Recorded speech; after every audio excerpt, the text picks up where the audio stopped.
Let's ask a real Venda. Oh, you're not real. It's a Parktown vendor.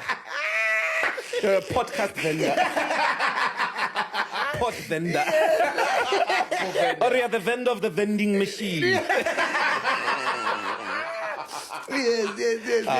Because munene. Casual. Man, you're disappointing.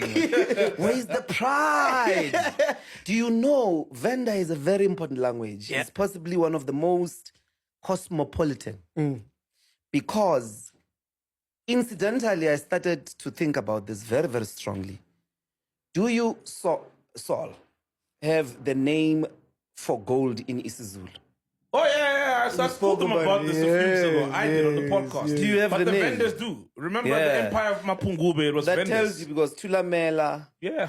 Mapungubwe, Great Zimbabwe Yeah. were doing gold in the 12th century. Yeah. Way before even the Bushmen. Why people didn't even know how to sail across the Atlantic Yeah. at that time.